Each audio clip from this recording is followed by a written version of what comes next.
Okay. Start recording. Is the volume working? Yes. Just what a pain, right? Okay, so that didn't work with Jed earlier. He has to go pick up his wife, so he said we could do the climate change talk around 11. So we'll try again around 11. Meanwhile, got a million things trying to happen right now. But thanks, you guys, for some patience. All right, let's go ahead and I guess get started a little bit. What's this? Great Rising. I am all over the place right now looking at places to move and where are we going to live ultimately, because at the end of the day, like, none of it really matters.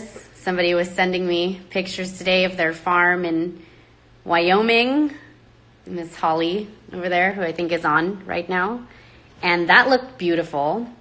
I was like, I've never even considered Wyoming. Does anybody else out there live in Wyoming? Because they seem to have all their freedoms still, and the soil looks pretty fertile. I know I've still been looking into the Ozarks, but there's been a little. Who's this? Yep, Wyoming for freedom lovers. I'm really already to the point where nobody visits anyway. Like, everybody comes to Vegas. That was one of the things that we liked about coming to Nevada, because we go, you're saying bye to all your friends in California, but everybody comes to Vegas at least once a year to spend a weekend. Really wanted to see you, then they're going to make the time and the effort to come over and see you. And those handful of friends that will, which is really nice. Again, like,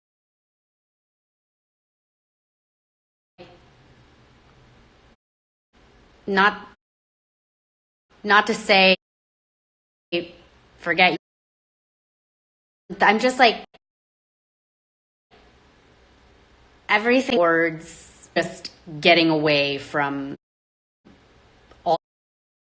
Needed the bigger space.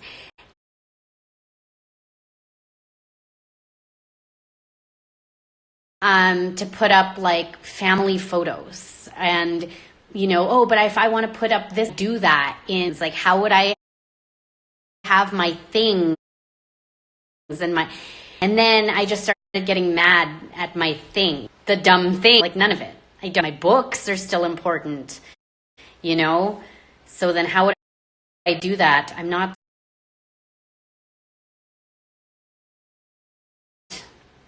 quite sure. I worry too that you're going to raise your kids up in these like tiny quarters, going to want that city life and that escape, and to have the thing also in protecting them. I think a lot of you guys, great family now more. Actually, let me just pull up the post and read to you guys what he wrote. Instagram is not Dale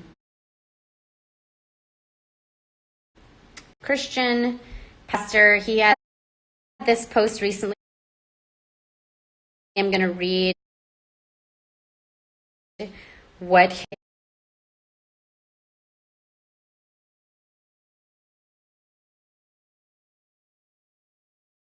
his caption. He says, "We'll grow up in a world hostile than the one we never had to concern ourselves with." In the Bible, no, today's battle than we ever did. As parents, we can't accept pictures of Noah will suffice either. Who sends their child out among today's who believe it would be of a heavy millstone hung around his neck and to be drowned in the depth of the sea. God did not daycare centers or youth ministries or relatives or babysitters. He gave them to equip your child with not only the knowledge of him, but the training they need to present it, discuss it, and defend it. Do you lead a daily Bible lesson in your home? Do your kids understand depravity and atonement and sin and redemption and prayer? Racist, sexist, intolerant, or prejudice, care about age or nationality or circumstance, always looking for, make sure it's not your child, because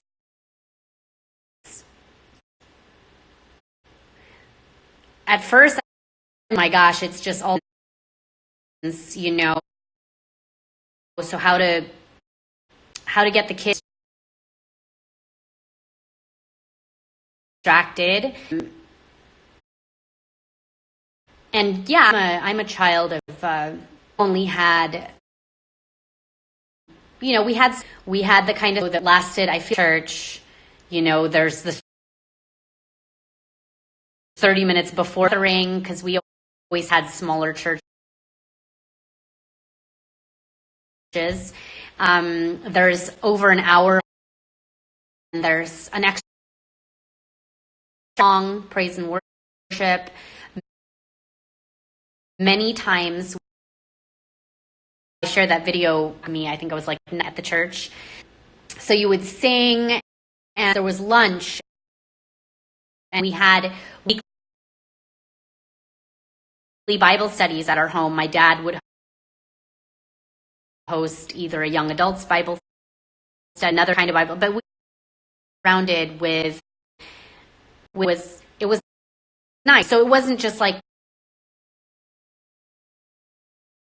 1 hour a week. And that's saying to like forget the 1 hour a week thing of church, but it's like it's a silly lifestyle and inundated with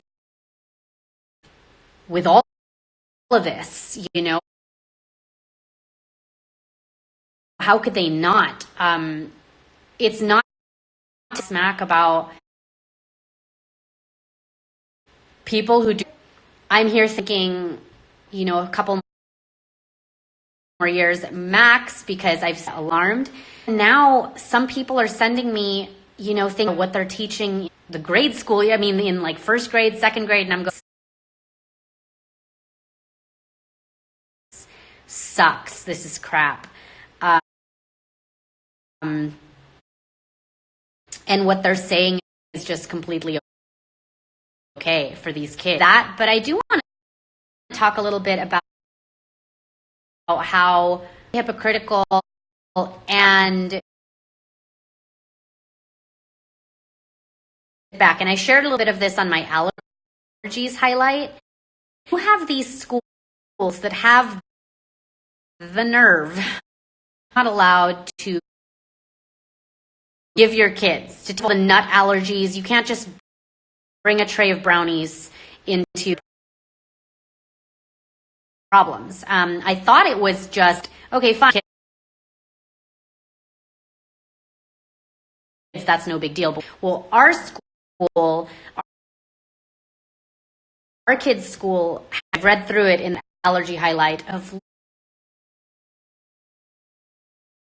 literally it had, like everyone saw that even citrus berries, there's allergy, things like veal, beef, like except for chicken nuggets, bottled water, I don't know, some kind of cookie snack or something. And so I'm going, well then, really care. But then you see that you send your kids for like school and there's a blow pop on the desk, you know, or Starburst, like how Gracie was talking about how her son's first day of pre-K, the teacher gave all the kids Starbursts. And then you look at the snack carts at these schools, and I'm looking at them going, because, you know, they're like, well, if your kid can have a hot lunch, this is what hot lunch looks like, which is pretty much GMO crap. Meanwhile, full about what we're packing for our kids, yet you look at the snack cart at the school and it's got Cheetos, Doritos, just all kinds of garbage. There's Skittles on there. There's M&Ms. And you're saying, this school doesn't give a shit. They don't care. So none of that is real food. But your kids are going to this school where even if you're doing your 100% best in terms of what they're eating, look at who they're surrounded by all day long. Like, you send your kids to the jungle and you have to be prepared for what they're going to come home with, what they're going to bring home, what they're going to be exposed to. And I get it. This isn't about, well, you can't shelter them from everything. I'm also not trying to have that conversation here. I get that you can't shelter your kids from everything because they're going to see it. They're going to see the real world. There is something to be said, though, for these Amish communities. Not that I'm telling you to go and become Amish, not that I'm going to go and become Amish, but it's fascinating to me that they've been around for hundreds and hundreds of years, and they literally don't have any of the technology and kind of advances that we have today in civilized society.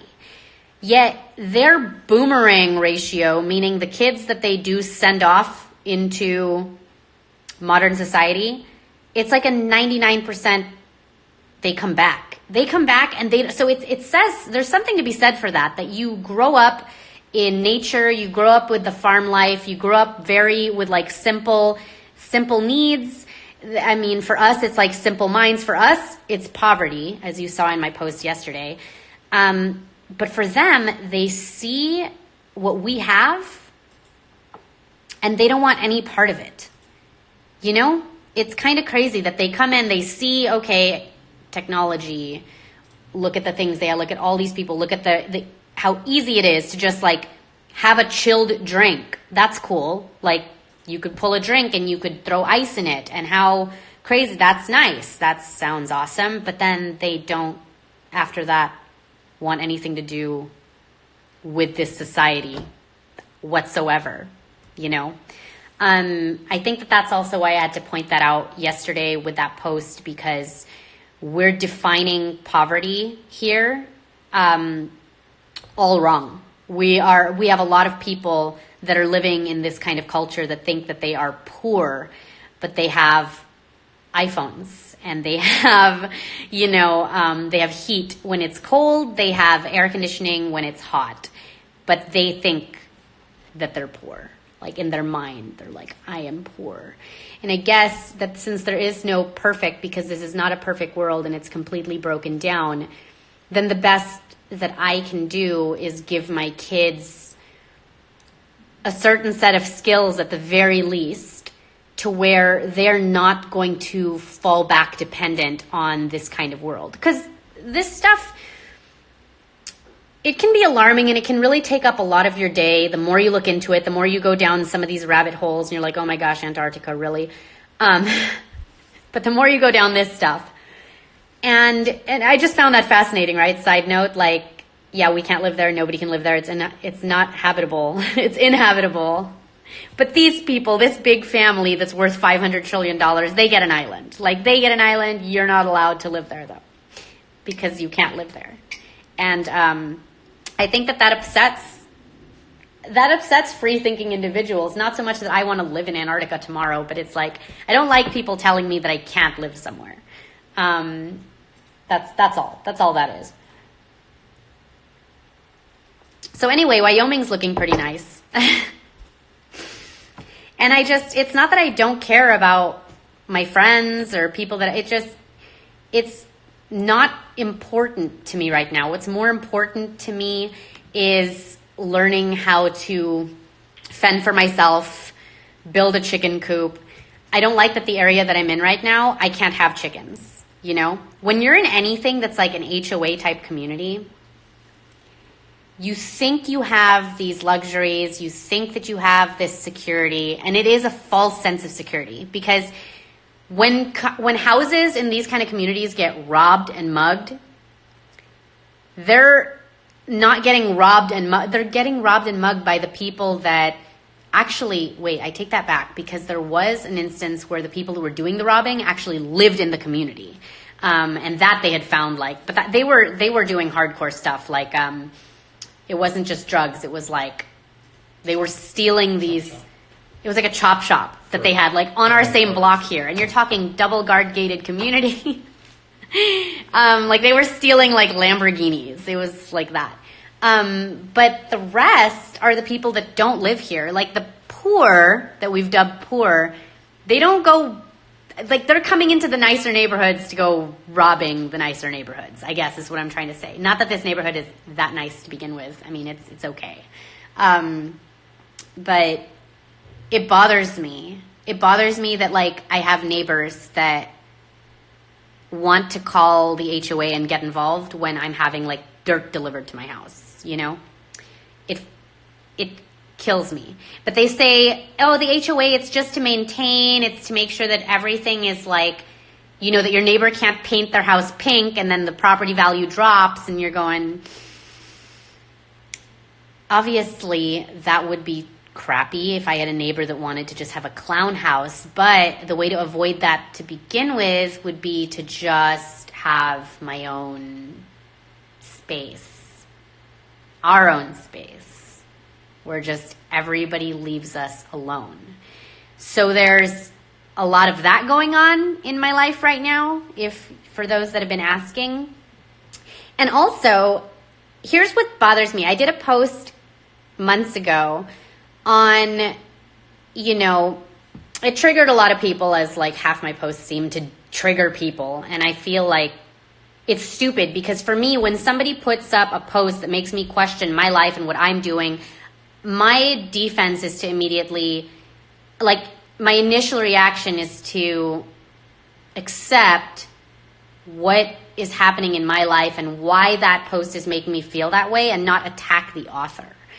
But anyway, it was something of the sort where it said, you know, don't tell yourself you can't homeschool. Don't tell yourself you can't, like, just tell yourself you're not going to poison your kids. Do not comply. It was something of that nature. And you had these moms that were quote unquote woke moms that jumped on there and were like, what needs to happen is all these moms who have the luxury of homeschooling need to start taking in all of our kids and teaching our kids too, so we can continue to work. And I'm going, no, bitch. Are you kidding me? Absolutely not. You're not welcome. Because what I'm realizing is it's the same mentality. It's the same mindset of somebody needs to do this for me. It's a really entitled type of mindset. Like, yeah, that would be nice for other people to take on the burden of raising and schooling your children. First of all, you called it a luxury. It's not a luxury. There are some people who are homeschooling their kids that are living luxuriously. It's a very tiny percentage. Very tiny. But trust that they worked really hard to get to where they are. And it is not their job and on them to now take in your Rugrats. It's just not. Like, she wasn't getting the point entirely. And I'm going, excuse me? So you're saying that if I get to a point where I can homeschool my children, the ones that came from my body, my you-know-what, that I now am obligated to homeschool your kids in the community because you're an anti-vaxxer too, and you're also like, your kids can't go to school. So what? So that you can continue to work your 8 to 5 and pay for your what? Your Netflix subscription, your Amazon Prime bullshit that you're getting. Like, that's what you're saying to me? You're either going to have to offer money to somebody. Like, there needs to be some kind of mentality here, because you're not allowed and welcome on the commune if you think this way. You're the very reason we're in this mess to begin with. That mindset of government. Can somebody do this part for me, though? Because I don't want to do this part. I don't want to do any of this shit. Can I just say, sorry that I have to throw some cuss words out here, okay? Can I just say, I don't want to do any of this. I also, like you, with my petty mindset, would rather just sit home and like watch Lifetime movies, Judge Judy, whatever my mom got to do on a day where she was bored, and not have to do any of this extra stuff. But look at where it got us. That kind of thought process and thinking got us to where we're at right now, which is a generation of children who don't know what to do. And I'm talking about us. We're the children who don't know what to do. We're the children who don't understand the very basics of being self-sufficient. That is why we are in this mess to begin with. So if you think, and you're woke on here, and you think for 2 seconds that no, it's okay because I'm woke to the poison that is vaccines, and what I gotta do now is I gotta find a community of people that I can like congregate with, and we're all gonna help each other. There is key to that in we're all gonna help each other. You see, I'm not ready to go into a commune type lifestyle right now because I got shit to offer other people. I do. I can only talk so much. What's a woke person that knows how to man a farm gonna do with my shit? They're gonna be like, shut up all day long, please. What can you do? What can you offer? So I gotta now put myself in a position where I can offer up something to the community.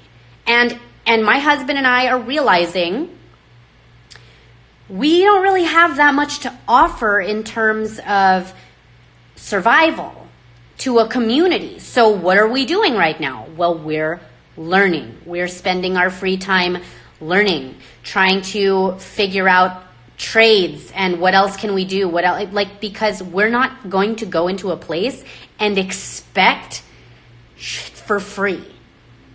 We want to be actually away from the people that expect things for free. Yes, the government's effed. Yes, society's effed. Yes, it's like not really your fault. It's none of our fault that we're in this mess right now, okay? Because we're in this mess. But you recognize you're in the mess, right? And then you ask yourself, am I going to be that whiny ass person in the movie that everybody, when they're sitting back in the movie theater, can't wait for that person to just die? Like, you know, you guys know what I'm talking about, right? But then you got to ask yourself, crap, am I that person? Like, would I be that person whining, complaining, and bitching the entire time while everybody else is trying to survive because kill me now? You don't want to be the person in the movie that the audience is hoping just kicks the bucket. You don't. And if you think you might be in a situation like that, that means you just got some work to do. That's all.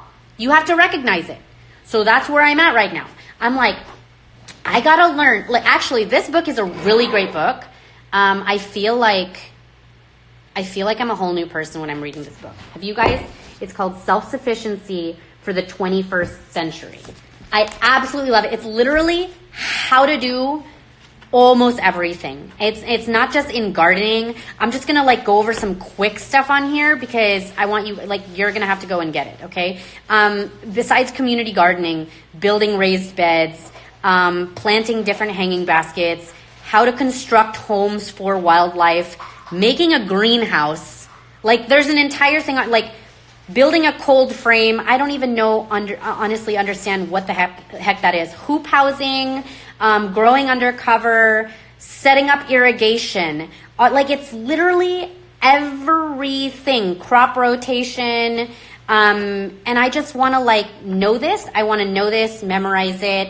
And so that's why I'm taking those steps right now, because I'm also not ready to just go into a land and then ruin it and make it all wrong. Like, I can't do that. I'm here thinking, like, I just got to find fertile land. And I just got to take these seeds and throw them in the ground and then voila, like, wait a little bit and stuff will happen and I'll be able to feed my family. Like, that's actually not how it works at all. But it's got, like, all these tips on recycling. It's fascinating. And it's really, a lot of the stuff too, it's very basic common sense type of stuff. So there's like rainwater harvesting systems, pumping from wells and springs. It's understanding water, understanding how to conserve water, building a water wheel if you have to. Little things like, look, if you're going to grow all this lettuce, right, then here are ways to grow this lettuce so that all these critters don't get in this lettuce. But you're always going to want to keep a little bit of the lettuce off to the side, because what's going to happen is, like, caterpillars are going to go on that lettuce. And you're going to welcome the caterpillars because you're going to want to take those caterpillars that are on these beds of lettuce and you're going to feed them to your chickens. Like, it's things like this. that I'm learning. Or you know how you're learning that poison ivy, everywhere in the world where poison ivy is planted, there's another plant that's planted alongside the poison ivy that you're apparently, if you get messed with the poison ivy, you're supposed to take that plant and rub it on, and then the itching would stop. It's almost like this beautiful, incredible design. And it's like, I don't even know who I am, first of all. This is like not the person that I was not even 6 months ago. I'm becoming a different person. Okay, yeah, it's called Self-Sufficiency for the 21st Century by Dick and James Strawbridge. See how petty I am? You see how like dumb I am? Anyways, working with Willow, like how to make baskets, how to make bread, boosting your immune system through syrups, how to make salves, like what to do with it, just how to make cider. There's even a chapter on here on how to make wine if you want to make wine, how to brew beer if you want to do that, making an earth oven, making a cold smoker, smoking your own food, like how to cure meat and fish. Just, I'm looking through, honestly, the first 5 pages of this book that were so confusing to me as just like a person living in this modern age. And I'm going, I would be kicked off the farm. Like, they're going to kick me off the farm. I'm going to be useless. So what I'm going to do with my time now is I'm going to learn how to not be useless.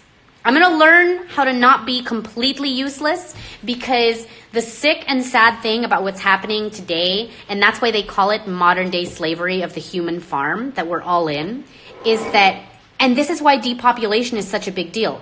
They've literally replaced you and what human beings can do with machines. You are of zero value to this technology age. You're just a user. You're a consumer.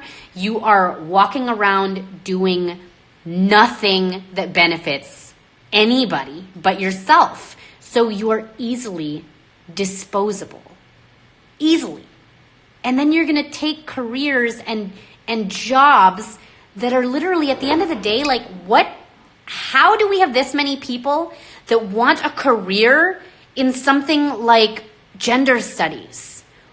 What is that going to do and contribute to the planet and to human beings? Like, what can you do with that degree? You can go and teach a class, I guess, on gender studies and continue to confuse the population so much more that we are distracted and have no idea how to do the very basics, okay?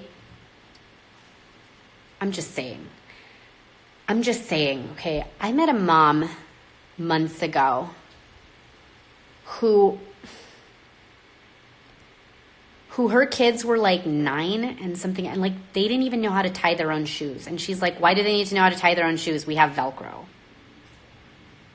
And I was like, so you just never bought them shoes with ties on them? She's like, no, we've got like Velcro shoes or like slippers. Or I'm like, so they don't even know how, like, I'm just saying not for shoes, but like, do they know how to tie a knot? Like, would they know how to tie a proper knot? And she was like, why would they need to know how to do that? Like, she was mad at me for even asking her. And I was like, oh my God. Oh my God. So this is why we love these Survivor type shows. My kids are learning some crazy stuff on there. I mean, and we love it. Like, first of all, I'll say this once so that if you need to rewatch it or whatever. Okay. Primal Survivor is where is that one? Is that Hulu? Primal Survivor? Or is that Amazon Prime? I think that one's Hulu. Primal Survivor is a good one. There's I Shouldn't Be Alive, which is Amazon Prime. That's a really good one because it's true stories on what happened to people that didn't think they were going to be in something like a plane wreck and survive, or like the helicopter went down. Now they find themselves in the middle of like the Arctic Circle and they're like, what do we do?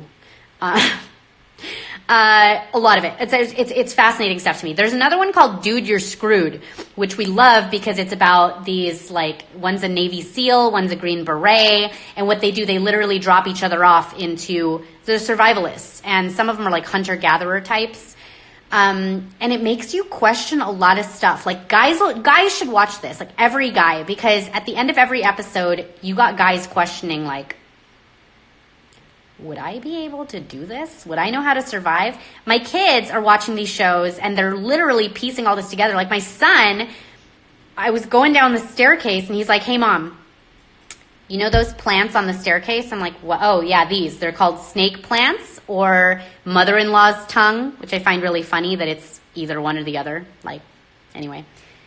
He goes, did you know that if we ran out of water, we could dig those out, and those kind of plants, they store water in their little bulbs like my 6-year-old, you know? And I'm going, what?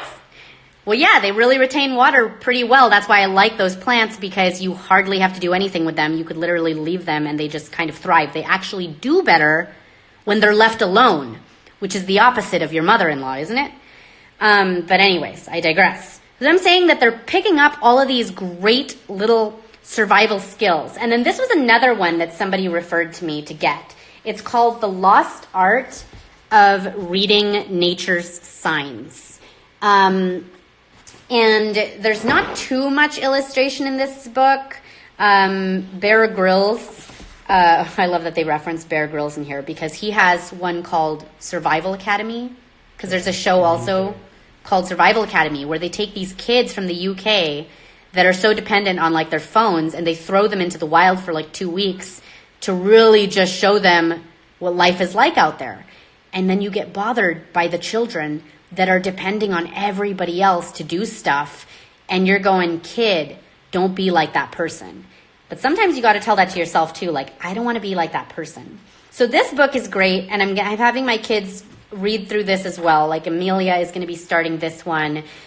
She's working on a lot of other stuff right now. Besides the fact that she does these vaccine studies, she also has like an oil book. So she's learning about the different kind of oils and what they do and why. And it's great. It's really great that they can now go out and see this kind of stuff. So I feel like I need to move and be somewhere where they can get this kind of childhood. And I don't think I'm going to have it in a place like this, because as much as I love the desert and I do like desert living, there's just a lot of stuff you can't grow in the desert. I mean, unless you're Israeli, because for whatever reason, Jerusalem, things just thrive, you know. My dad, when he goes there, he's just like, it's fascinating that you literally see the border wall, and on the other side is like Palestine. And their desert is desert. There's nothing that can grow there. It's like terrible land. But then just on the side of the fence that's not their land are like thriving banana trees. And so part of me is also thinking there are a lot of ways that you can grow in the desert, and we've been lied to on that as well, but I don't know. Maybe it's just more desert food that I'm not a fan of, you know? I want to be somewhere where I actually eat all that kind of stuff. Like, I would like Florida, except Florida sucks right now in terms of religious freedoms and medical. Like, Florida kind of sucks. Besides the fact that they also have no income tax. But, like, you could grow some of my favorites in Florida, like mangoes, calamansi. Like, they're growing a lot of tropical stuff that I love, because that's kind of where I'm from. Like, I'm from the Philippines, so that food is more like the kind of food that I want, you know? But then they suck with everything else. So anyways, so this is a good book too. And there was another one. It was like 100 Deadly Skills, which we got recently, that I think if you guys, especially if you have little boys, would love that book. Just teaching you like all these kind of tricks on if you're in a situation like, who's there with a big mango tree? Pass on Florida. But wait, Cassandra is in Florida. Are you homeschooling though? And then toxin-free mom to be. Oh, hey, Karma. There's ways to grow in the desert. I volunteered at a garden in Phoenix. Yeah, I'm seeing that a lot of people are really growing in the desert. I just, in the community I'm in right now, I can't. I have these raised garden boxes and, you know. But you know what actually is more appealing right now that I never thought that I would say? Being far away and being in a place where nobody really wants to be. That's more appealing now. Whereas before, literally this time last year, I was like, I don't want to live anywhere that nobody wants to come visit. But now that I know what's out there and like the people that are out there and what the people want and what the average like zombie wants and craves, I literally want the opposite. I'm going, I want to go where you will not only never find me, but never even want to go to visit me. That would be amazing. And so that's kind of what I'm like drawn towards now. Because you notice that these places that are considered paradise in the world, right? Like these places that are by the beach and by like, the places are beautiful. But the people there, and this isn't obviously not applies to everybody because there's woke people, but the people that gravitate towards that need that beauty in nature are like some of the ugliest people inside. They have zero depth and zero anything to contribute about them, that they are drawn towards beautiful places like that because they themselves, anyway, you guys kind of get where I'm going with that. And I just feel like happiness is never in your happenings, and you know, it's never going to be found in a place, right? It's all in, I guess you have to sit back and like really write some of your needs and wants out of this life. And I just don't think that I'm going to have that in those kind of places with my kids. That's all, you know. I'm a waitress in Huntington Beach. I see ugliness every day. I just don't want any part of it. I don't want to be a part of like the moms and those groups that they are so superficial. Like it actually, it's flooring to me. It's like all the things I used to want and think that I needed, and I want just nothing to do with it. Nothing to do with it. So you caught me in this funky time in my life right now. It's a very transitional time of my life, and I almost like, it kills me every day that I have to send the kids off to a school, even though, you know, it seems to be a really great school, and they do come back learning some stuff.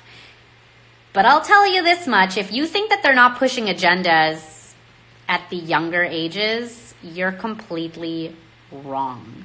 They're pushing the white privilege agenda. And do I believe that white privilege exists? Yeah, but I believe that there's privilege in every color. I believe that there's brown privilege for sure, because I know that had I just not gotten my citizenship, had I just rode that train of like the dreamers, I probably could have gotten free education, even though it's shit education. But my daughter, case in point, like in first grade, she comes home around January because that's like Martin Luther King Jr. month, right? That's like his birthday, so that's when they celebrate all that. And you're trying to go, oh my gosh, when am I going to have that conversation with you about like who actually killed Martin Luther King? But let's save that for a rainy day. What did you learn, kid? And she's like, well, this is my daughter, okay? My daughter who is Puerto Rican, Taiwanese, Spanish, and Filipino. And she's going, we learned that like a lot of white people are really bad and really racist. And I was like, pump the brakes. What did you learn in first grade? She's like, we just learned about like all the white people that were really racist and terrible towards the black people. And I'm like, is that like word for word what your teacher said? She's going, yeah. And then she said that kind of racism in white people still exists today, and that there's, and I'm going, did she tell you though that there are racist black people? Did she tell you that there are racist Asians? That there's racist everything and everyone? No. And I was like, So my daughter came home from school thinking white people are just more racist than everybody else. That to me, I feel, and that I'm telling you, that's first grade. That's first grade. So that was pretty much this teacher's opinion. And I'm going, how am I trying to raise a woke kid here? And she's going to be walking around soon thinking white people bad. I don't want that either. I don't want that either. A racist, a true racist, will expose themselves for being racist. And I think it's better to teach your children how to catch those cues. Oh, you hear a person talking in this way, and it doesn't even matter at that point. It doesn't even matter at that point. You need to start recognizing what true racism sounds like. And so if you're just going to now start. So anyways, that's 6 years old, right? That's at 6 years old. I'm not about to raise my kids to just think that all white people are bad. That's not ever not going to happen, not on my watch. But if that's already the education that they're getting at first grade level, I'm in trouble, because I can't be debating and having arguments with my kids all day long here, because what else are the schools teaching their kids? They're teaching your kids Common Core, and Common Core, as we know, is garbage mathematics, right? So if the parents are struggling to learn Common Core, the kids are interpreting that as, my mom is an idiot. Like, my mom doesn't even understand first grade math, second grade math. No, your mom doesn't understand garbage math that wants to tell you that if you put in 5 minutes into an equation that should take 5 seconds and you come up with the wrong answer, but your teacher marks it right because you tried your best, that's the kind of math your mom doesn't understand. And I don't want to understand that kind of math, because you literally have these people that they gather up all of us as parents, and they will tell you to your face, if the child shows that 3 times 4 equals 11, but they took the time to come up with that answer, we're going to mark it right. If you're going, and what bank is going to just, can I Common Core my bank account right now and just round it up? Is that possible? In what world? But this is literally what they will tell you to your face. It has to do with the No Child Left Behind, the Every Student Succeeds. If you haven't looked into the lie that is those two set up programs, then please look into that when you get the chance, okay? It wasn't just all Obama's fault. A lot of that was Bush's fault too. But those kind of programs are dumbing down our children.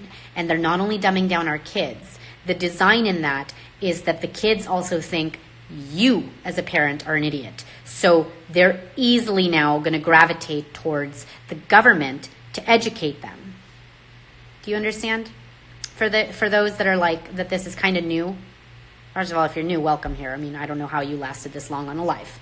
But it's things like that. It's these basics, it's these concepts that I just want my children to, I want them to at least recognize, you know? I'm not going to control their destiny. They're going to control their destiny. And if at the end of the day, I move them off to some farmland and they get all of these skills and all of these talents in that, you know, that I think every human being, the more I'm reading these books, the more I'm going, oh my gosh, they took all of that away from us. You know, it's basic stuff. I'm going, well, then what do you do when it's dark? Like, how do people live without electricity? What do they do when it's dark? And these people are like, you go to sleep. Like, you go to sleep because actually it is natural and it is in God's perfect design that we wake up with the sunrise and experience that. And what that does for our bodies is you wake up with the sunrise. But now, if you're the person that wakes up with the sunrise, society and this culture views you as crazy and probably poor because you have to work on a farm. So you're getting up with the sun. But that's kind of like how we were wired and what is best for us. You know, the kind of ailments that go down when you get a good night's sleep. Go figure. It's just a lot of this like go figure type of stuff. Now, am I ready to do it? No. For now, I'm going to be saying something completely opposite a year from now. I'm probably going to be like, not even on here, just like, bye, I'm living my life. But right now, we're like hybrid. Let's hybrid this because I don't necessarily want to live in like the hut by the river. But I want to know that if I had to live in that hut by the river, I'd kind of more or less know what to do. That's where I'm at. That's kind of where I'm at. And then I got to start now picking out, like, what is my look going to be? Like, if the end of the world just happened today and you only had one outfit, just that's it, what would that outfit be? It just gets you thinking. That's all. That's where I'm at. You want your kids to be healthy, independent, filled with integrity. Yes, I love what you're saying there, Claudia. But can this kind of society and can the places we're sending them to daily offer them that? Nope. It can't offer them any of that. So what I'm struggling with right now is that I like and need all of this crap that I don't need and I shouldn't like. That's where I'm at. That's where I'm at. Are you doing a Q&A? I don't know. Should I do a Q&A? Not now, but I need to go change my outfit just in case. Waldorf schools offer that. So I'm really looking into a lot of these like survival courses. There's places and academies in like Maine where I don't really recommend living in Maine because I just don't agree with a lot of their laws. Sorry if you're from Maine, but I've looked into Maine a little bit, and it's not going to be first option choice here. But there's schools and places where like you could send your kid to, and in 3 weeks they'll be taught how to build a house from like the ground up. I think things like that, trades like that, skills like that you can't even put a price on it. You can't put a price on what these people are doing in the wild and how they're living and surviving. You really cannot. They're the ones that are going to survive if the shit hits the fan. Sorry. They're the ones that are going to seriously survive and outlive all of us. Because to them, it's just going to be another day. It's going to be like, oh, well, yesterday was kind of terrible because, like, we're now living in, in an Iceland. But I guess we'll just keep going. That's their attitude. Versus the rest of us that are going to be like, I don't know what to feed my kids tonight because I don't cook. And yeah, anyway. So distractions aside, that's kind of where I'm at, for those that want to know. And I did that talk and whatever the other day, and they're like, oh, so does that mean that you're not doing, that you're no longer doing the insurance thing? And no, that's not it at all. I feel like I addressed a little bit of that. I still do those meetings just a few times a month, but it's literally when people message me and they're really interested in it, and I'll do like a pre-screening and I won't waste the time, versus what I was doing before where I was like getting into my car and doing like the 10 meetings a week. And I don't want to do that anymore. For me, I'm like, and I'm even bad. I'm not that I'm bad at it, but I literally, for the company, they're like, you're useless because I can't sell somebody on something that I know they don't need. Like, I'm not going to sell somebody on a policy that's going to cost them it makes no sense for their life. So that's what I mean by I'm bad at it. How I even got into it in the first place was because I like argued on it, because when my husband had lost his job years ago, I found out that we were not protected, but the entire